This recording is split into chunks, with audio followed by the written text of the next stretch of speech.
안녕하세요. 오늘 저희가 이 주제가 꽤나 중요한 주제입니다.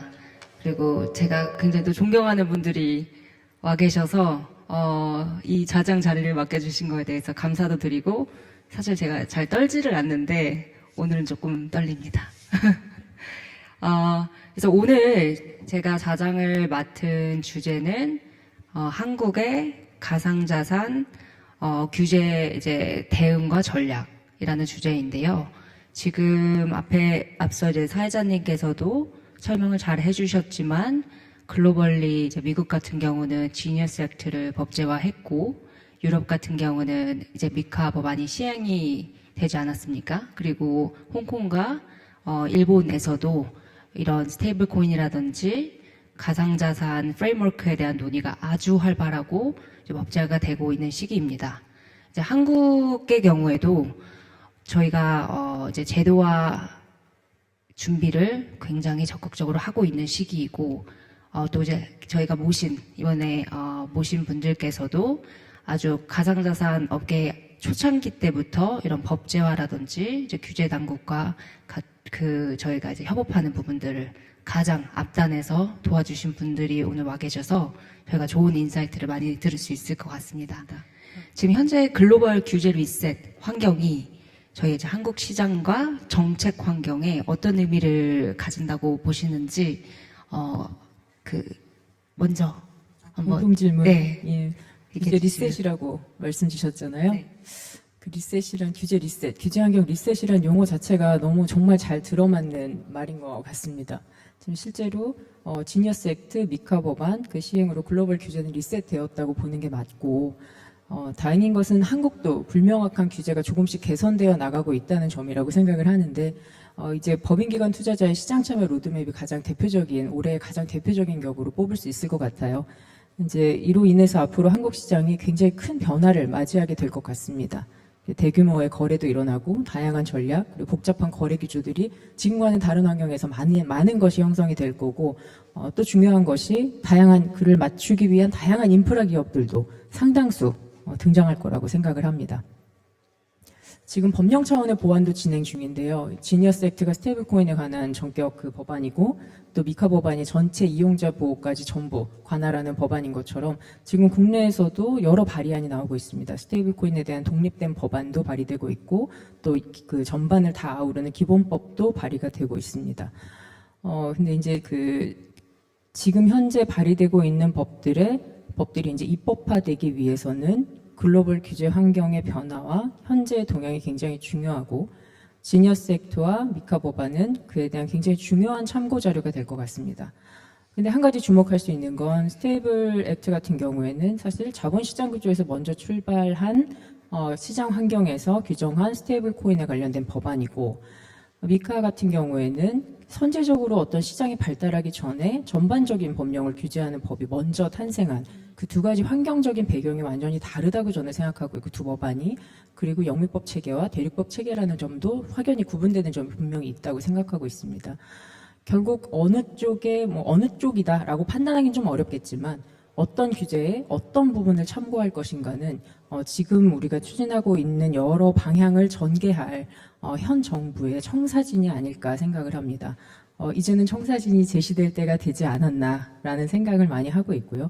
그 청사진이 결국은 저희 입법 동향, 또 규제 환경, 또 사업 환경에 지대한 영향을 미치지 않을까, 우리 모두가 그것을 기다리고 있는 것은 아닐까, 그런 생각을 합니다.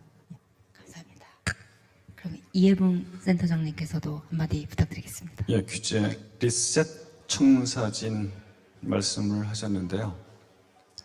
지금이 굉장히 중요한 시점인 것 같고요. 우리가 내일 잠에서 깨기로 해서 이제 자명종 시계도 맞춰놓고 있는데, 자명종 소리가 막 웨이크업 콜이 막 일어나는데도 안 일어나고 이런 경우도 있지 않습니까? 그럼 뒤처지죠. 제가 이 말씀을 드리는 거는 아까 중요하다고 말씀드렸던 것 중에 하나가, 유럽연합의 미카가 나오기 전에 전략이 있었어요. 디지털 금융 전략, 디지털 파이낸스 스트래티지라고 하는 전략이 있었고, 미국도 말이죠. 미국도 이제 지니어스 법안 있지만 그게 천재 법은 아니지 않습니까? 미국 스테이블 코인을 위한 혁신, 국가적 혁신을 유도하는, 확립하는 이런 법안이거든요. 그 뒤편에는 지금 7월 30일 날 나온 게 있습니다. 대통령 직속의 그 워킹 그룹이죠. 실무단, 디지털 자산 시장에 관한 실무단. 이 실무 그룹이 소위 디지털 에셋 리포트를 냈는데, 이거 대단합니다. 국가적인 전략과 전술이 다 들어가 있습니다. 우리 김재진 부회장님이 말씀하신 청사진, 이게 거기 다 들어가 있어요. 유럽의 디지털 금융 전략이 좀 개괄적이고 포괄적이었다고 하면, 이 대통령 직속 워킹그룹의 디지털 에셋 리포트는 굉장히 구체적이고, 이 디지털 자산이 뭔지, 시장이 뭔지, 또 기존의 은행들이 디지털 자산 관계자들을 어떻게 목을 이렇게 눌러서 숨을 못 쉬게 했었는지, 이제는 숨을 좀 쉬게 해야 된다든지, 이런 앞으로의 로드맵이 다 담겨져 있습니다. 그거를 대통령실 행정부가 혼자 한 게 아니라 대통령이 1월 23일 날 취임하면서 행정명령에서 이 워킹그룹 구성해라. 그리고 180일 줄 테니까 보좌진 통해서 나한테 보고서를 갖고 오세요. 이렇게 명령을 한 결과물이거든요. 이런 것을 잘 살펴볼 필요가 있고요. 저희도 핵심은 결국은 이 make money라고 하죠. 돈을 버는 건데, 돈을 제대로 벌려면 이렇게 행동하라고 하는 약속된 규칙과 제도가 법률에 담겨야 되는 거거든요. 그러면 돈을 벌 수 있는 영역이 정해질 것이고, 돈을 벌 수 있는 경로가 정해질 텐데, 그 경로에 있는 시장 참여자들과 그 반대편에 있는 소비자들 아니면 투자자들을 어떻게 보호할 것인지, 이런 것이 명확히 설정되는 집단 지성이 필요한 시점이다. 이렇게 좀 말씀을 드리고 싶습니다. 네, 이해봉 센터장님께서 지금 방금 되게 잘 말씀해 주셨는데요. 저는 규제 리셋이라는 게 이제 지니어스 법안이나 미카 법안에는 국한되는 것이 아니라고 생각을 합니다. 사실 저는 그 SEC의 태세 변환이 가장 중요한 어떤 핵심 중에 하나라고 보는데, 미국은 트럼프 취임 당일날 겐슬러 SEC 위원장이 사임을 했고, 그 다음에 그 당일날 SEC 크립토 2.0이라는 게 선포가 됐어요. 그리고 취임 이틀 후에 행정명령이 나와서 디지털 자산에서의 미국 리더십을 촉진한다라는 말이 나왔고, 전 정부 규제를 전면 폐기를 선언했습니다.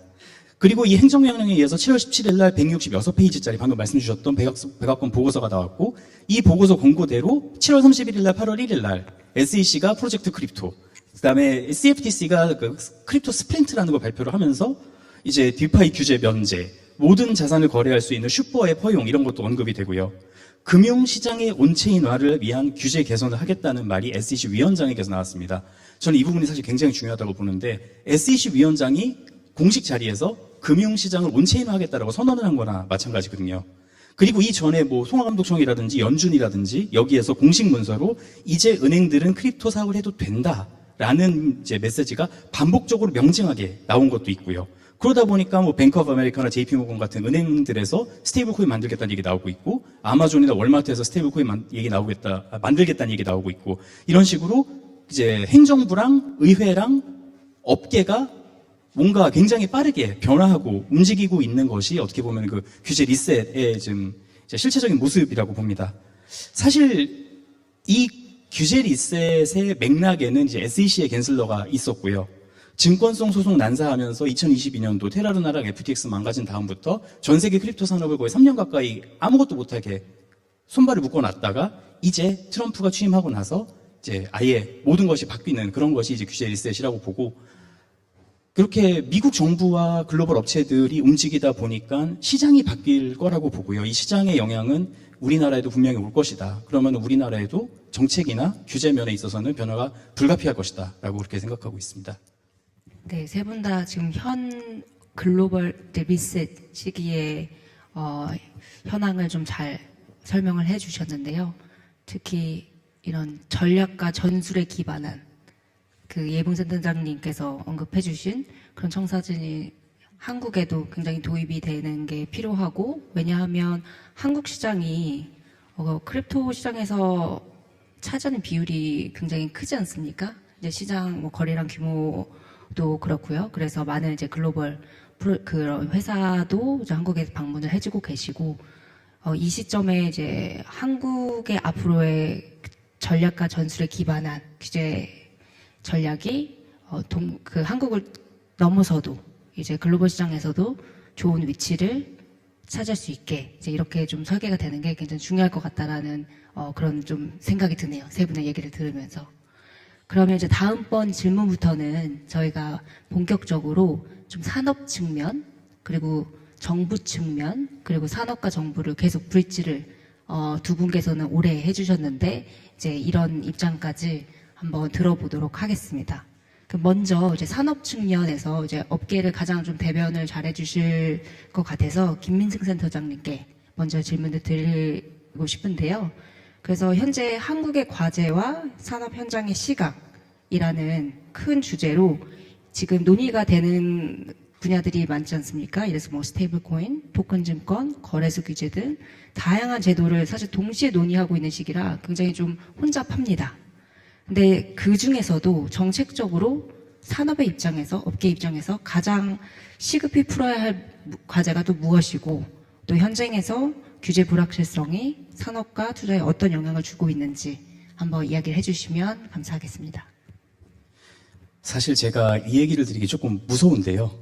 용기를 내서 한번 얘기를 해보겠습니다. 제가 코빗에 조인하기 전에 2019년도 일입니다.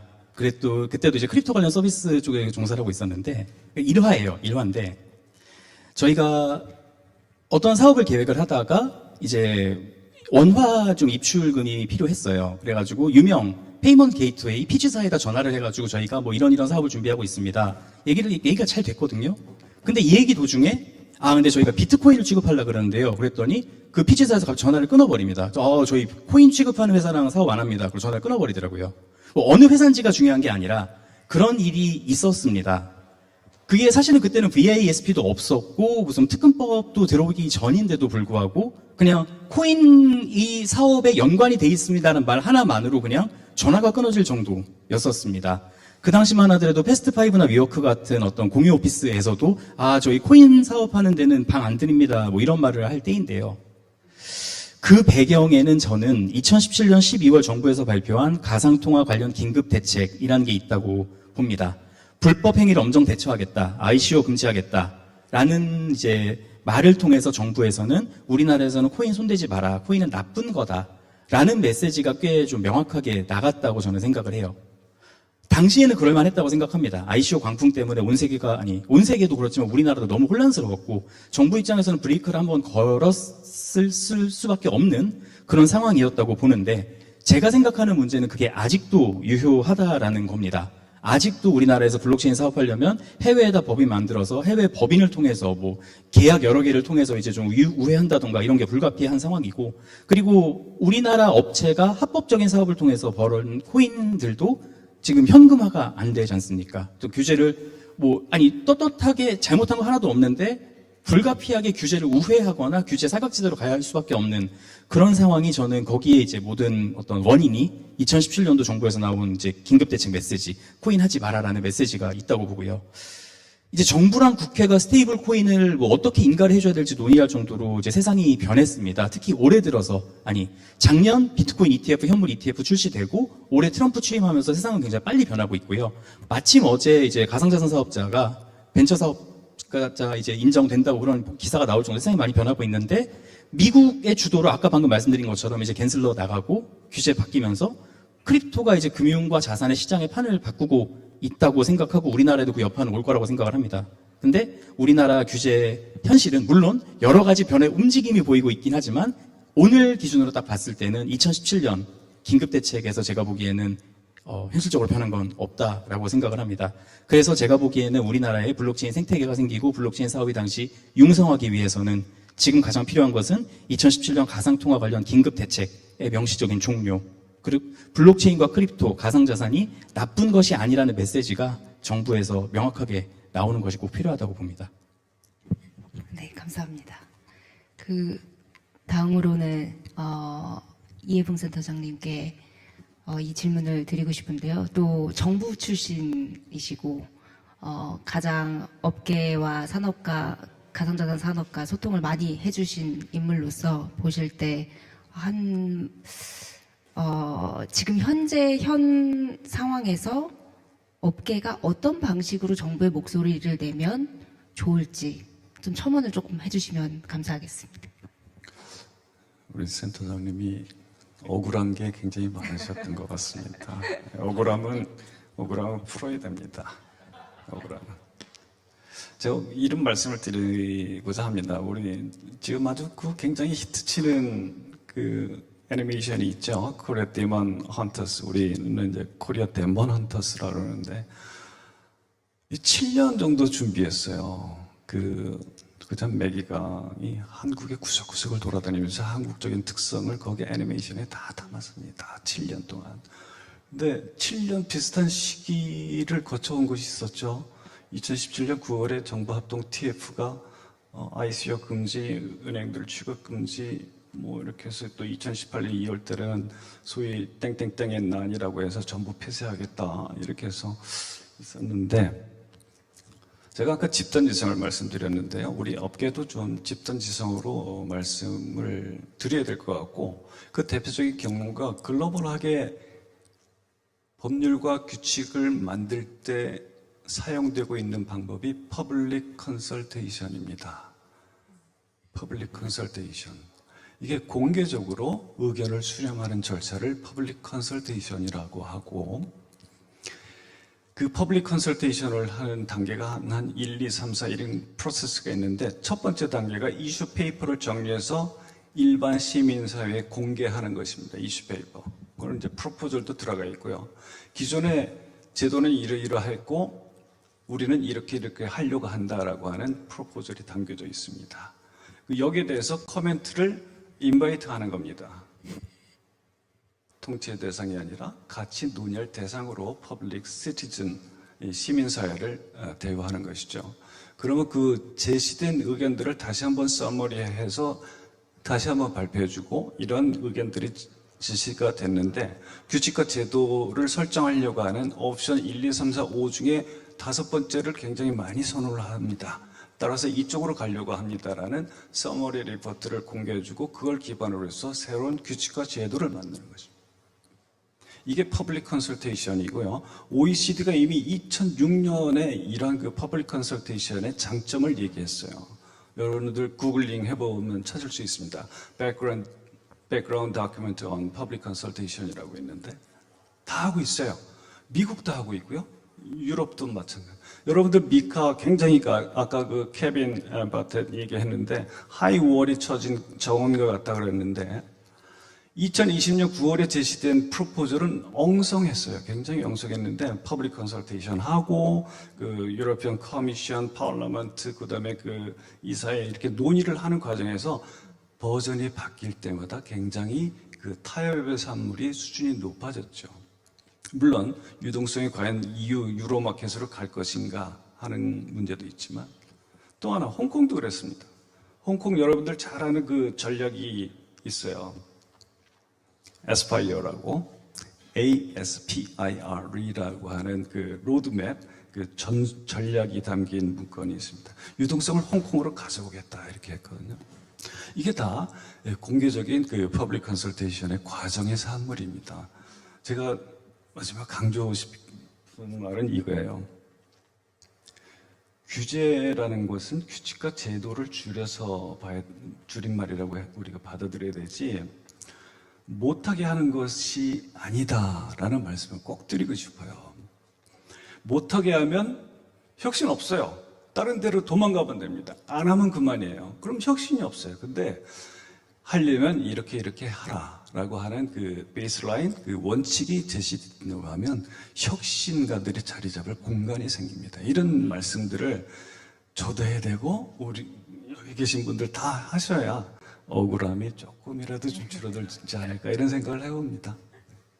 네, 이제 업계에서 특히 최근에도 새롭게 이제 들어온 어떤 섹터들이 있기 때문에 새롭게 들어오신 분들 같은 경우는 정부랑 어떻게 소통을 해야 될지 사실 막막하기 마련이거든요. 저희도 거래소 초창기 때 그랬었고, 그래서 퍼블릭 컨설테이션이라는 어떤 이제 방식과 제도를 통해서 잘 소통을 해 나가면 참 좋을 것 같습니다.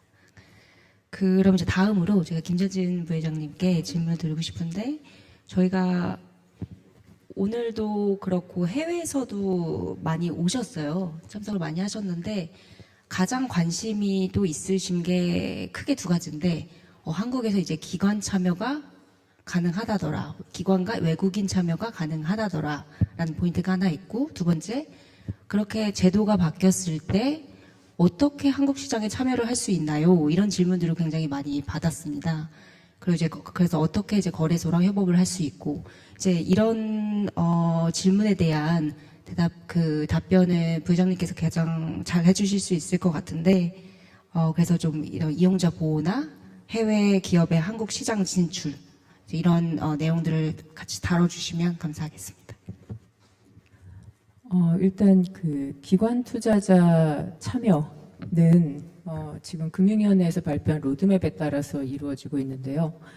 일단 1단계는 상반기에 이미 시행이 되었습니다. 그것은 아까 이제 저희 김민수 센터장님도 잠깐 말씀하셨지만 그동안 가상자산 사업자들이 국내에서든 어디서든 사업을 하면서 자연스럽게 당연하게 합법적인 영업의 결과물로 취득하고 있는 가상자산들을 원화로 환가할 수 있는 수단이 전혀 없었습니다. 그동안은. 그래서 그런 정당한 사업자분들이 사실 그 직원분들에게 뭐 차입을 하는 방식으로 해서 개인 계정으로 해서 원화를 환가하게 해오거나 하는 건전한 사업자분들을 피치 못하게 어떤 그 범법이 될 수 있는 행위에 노출시키는 불안정한 구조가 계속 이어져 왔었거든요. 이제 그런 것도 사실 어떤 이 블록체인이나 가상자산 사업의 성장을 아주 제한하는, 실질적으로 제한하는 많은 규제였는데 그런 부분들이 상당 부분 1단계에서는 좀 해소가 되는 게 목표로 지금 진행을 해왔고, 또 비영리 법인이 그동안 기부받은 가상자산을 환가할 수 있는 방법들도 이제 국내에서 좀 갖춰져 있는 상태입니다. 2단계에서 진행될 것은 이제 하반기, 지금 현재를 포함하는 올해 하반기에 진행될 것은 전문 투자자, 상장법인들이 시장에 참여할 수 있다는 그 로드맵입니다. 그 단계에서는 일단 이 지향 자체는 전체 모든 법인들이, 인스티튜셔널 인베스터들이 한국의 거래소에서 마켓 참여를 할 수 있는 것을 목표로 하되, 한국 시장은 특이하게도 그 커다란 리테일 시장이 99% 이상이 개인 투자자들로 활성화돼서 구성이 되어 있습니다. 그동안 이렇게 온 시간이 꽤 많기 때문에 기관 투자자분들이 진입을 할 때 어떤 요건이 필요하고 또 그분들을 위한 KYC라든지 그런 여러 가지 자금 세탁 방지에 대한 것들을 검토해야 될 것들이 꽤 있고, 그리고 어떻게 해야 이제 시장 참여자로서, 이용자의 하나로서 시장에 참여하는 법인들을 또 이용자 보호의 하나의 또 그 중심적인 대상으로 할 수 있을까, 그들을 위한 이용자 보호책은 무엇인가, 이런 것을 좀 고민하기 위해서 2단계에서 먼저 저희가 시작을 하는 것이 상장법인과 전문 투자자다, 이렇게 보시면 될 것 같습니다. 그리고 다음 단계가 이제 아직 그 기한이 명시되어 있지는 않으나 일반 법인분들도 시장에 참여할 수 있는 통로를 빨리 구축하고자 노력하고 있는 부분이고요. 가장 업계에서도 원하고 마땅히 그래야 한다고 생각하는 것은 이 상장법인 전문 투자자의 어떻게 보면 테스트베드 같은 이 시기를 빨리 지나서 일반 법인분들도 마켓에 그 적격성 요건을 갖추고 이용자 보호에 충분히 편승한다면 그 마켓에 참여할 수 있는 그런 시장이 빨리 오는 것이 한국 마켓에서 가장 큰 전환점이 될 거라고 저는 그렇게 생각하고 있고요. 그리고 외국인 투자자의 허용, 이 부분은 아마도 그 다음 단계에 논의가 되지 않을까라고 짐작하고 있습니다. 사실 지금 국내로 상당히 많은 이커머스를 비롯한 플랫폼들이 진입을 하는데, 플랫폼 산업은 기본적으로 국경이 없는 산업이고, 해외 진출이라는 것은 특정 꼭 우리나라 로컬 마켓뿐 아니라 해외 분들도 우리 플랫폼을 이용할 수 있다라는 게 결국 플랫폼 산업에서의 해외 진출과 같은 말이라고 저는 생각하거든요. 근데 더 이상 엔드 유저들은 내가 이용하는 이 플랫폼이 어느 나라 국적인지 궁금해하지 않습니다. 나에게 편의를 제공하고 내가 아주 이용하기에 좋다라고 하면 이용자들의 선택을 받는 시대가 이미 왔다고 생각을 하고요. 그런 면에서 우리나라의 여러 마켓들도 외국인 투자 참여가 허용될 수 있는 날이 조금씩 가까워지고 있다라는 생각을 합니다. 다만 이제 그 단계가 거주지 구분으로 할지 국적 구분으로 할지 어느 쪽으로 갈지 여러 가지 규제, 글로벌 규제 환경들이 또 있거든요. 그중에 어떤 부분을 종합성 차원에서 고려할지는 아직은 논의되고 있지는 않아요. 그래서 그것은 아마 다음 단계가 될 것 같지만, 아까 처음에 말씀드린 것처럼 결국은 이 모든 논의는 어떤 규제에 대한 정합성을 우리가 고민할 것이냐의 모든 단초는 제시되어야 할 청사진 이 부분에 있다고 저는 다시 한번 강조드리고 싶습니다. 예, 이상입니다. 네, 추가 질문을 하나 더 드리고 싶은데요. 관련된 주제 관련해서 이제 이병 센터장님께 드리고 싶은 질문이, 저희가 기관 투자자들이 결국 진입을 하고 외국인 투자자들, 전문 투자자들이 진입을 하고요. 그러면 파생 상품이라든지 좀 더 복잡한 상품에 대한 수요가 늘어나게 되겠고, 그럼 자연스럽게 이용자 보호에 대한 그런 밸런스, 이제 금융당국의 우려, 이런 것들이 굉장히 커질 것 같은데요. 이런 부분에 대한 밸런스를 저희가 좀 어떻게 맞춰 나갈 수 있을지 혹시 코멘트를 해주시면 감사하겠습니다. 저한테 숙제를 내주신 거죠. 이 기존에 지금 흐름이 많이 바뀌지 않습니까? 크게 보면 왼쪽에는 레가시가 있고 오른쪽에 크립토 섹터가 있다고 하면 이게 이제 넘나들기 시작했어요. 그렇죠? 다 토큰화가 대표적인 거고, 이 시장에 외국인 기관 이렇게 들어올 때 제일 중요한 거는 이 금융성 자산들이 레거시 자산에서 크립토 자산으로 바뀌지 않습니까? 디지털 에셋으로. 똑같이 그것을 사고 팔 때 떠안게 될 수도 있는 것이 위험이거든요. 그럼 이 위험을 내가 오로지 나 혼자 감당할까? 아니면 이 위험을 다시 유동화해서 시장에서 사고 팔 수 있는 상품으로, 이거를 우리는 해칭이라고 하죠. 위험을 해칭할 수 있는 상품이 있을까? 있는 시장이 유동성이 더 풍부해지고 기관들이 들어올 유인책이 됩니다. 파생 상품이 아주 고위험 상품이긴 하지만 현물 자산을 사고 팔 때 리스크, 가격 변동, 가격 발견 기능까지 갖고 있고 가격 변동에 대한 위험을 해치할 수 있는 수단이 됩니다. 그런 그 상품 라인업이 풍부해야 외국인 기관들도 들어올 수 있는 것이지요.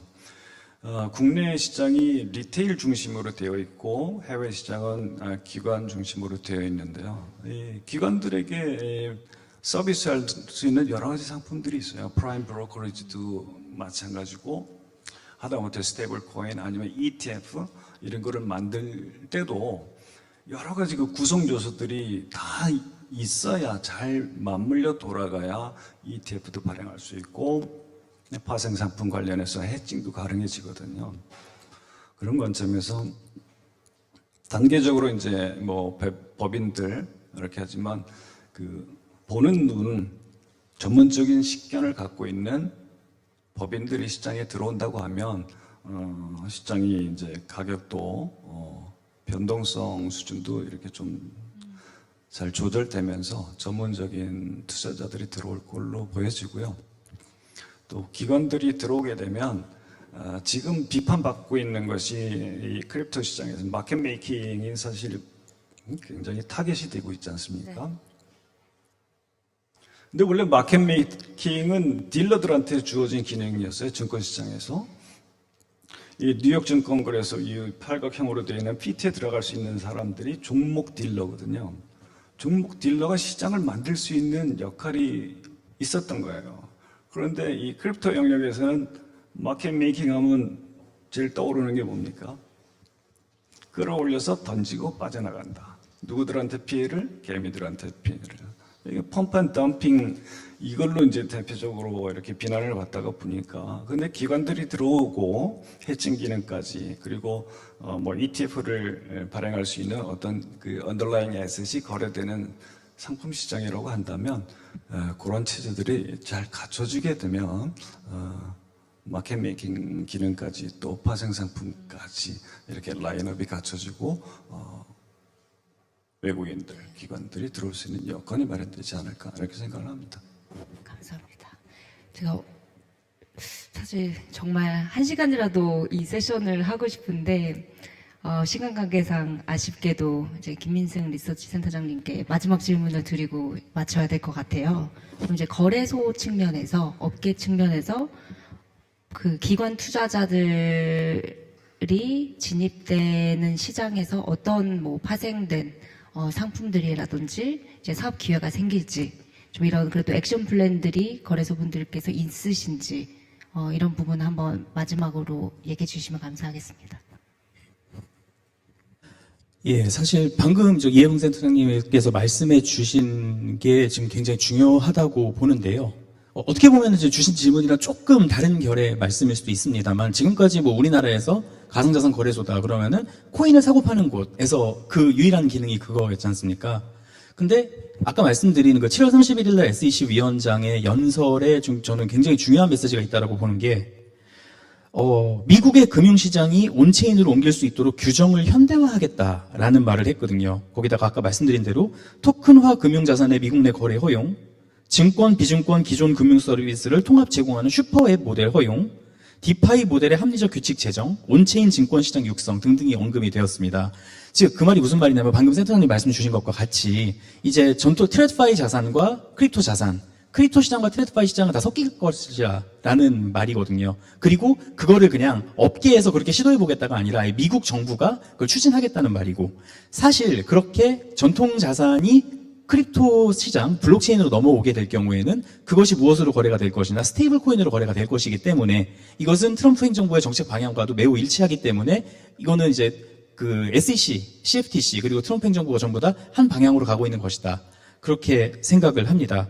변화는 뭐 미국뿐만이 아니라 세계적인 것이 될 것이고 세계적인 시장이 바뀌게 될 것이고요. 우리나라에도 당연히 이 영향은 올 것이라고 생각을 하고, 이것에 대응하기 위해, 물론 그냥 뭐 받아들일 수도 있는데 이것에 어떻게든 우리가 대응을 하기 위해서는 저는 항상 주장하지만 국내 블록체인 생태계가 다시 살아나야 된다. 우리도 뭐 메인넷 만들고 DM 만들고 디파이 서비스 만들고 밸리데이터 하고 그 지갑 서비스 만들고 이런 업체들이 저는 있어야 한다라고 보거든요. 뭐 유튜브는 미국이 가져갔고 페이스북도 미국이 가져갔지만 블록체인은 우리가 워낙 잘 해왔기 때문에 그거 뭐 다시 살릴 수 있다라고 생각을 합니다.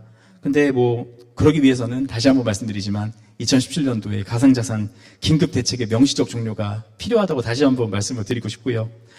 온체인 금융시장이기 때문에 뭐 나스닥이나 CBOE랑 다르게 24시간 운영이 될 것이고, 그러다 보니까는 아무래도 강력하고 빠르고 저렴할 것 같습니다. 이것에 대한 대응은 필요할 것이고, 이것에 대한 대응에 방금 말씀 주신 이제 업계의 새로운 사업 기회나 아니면 새로운 미래가 있지 않을까 생각합니다. 네, 센터장님 오늘 굉장히 뭐 울분을 많이 토해주시고 계시는데 제가 한 번 더 기회 드리겠습니다. 오늘 클로징을 정말 오늘 이 자리에서 이게 가장 중요하다 이런 한 문장으로 클로징을 해주시면 감사하겠습니다. 센터장님. 제가 오늘 네. 사실 뭐 어떻게 제 오늘 이 세션 어떻게 기억될지 좀 많이 좀 무섭긴 한데요.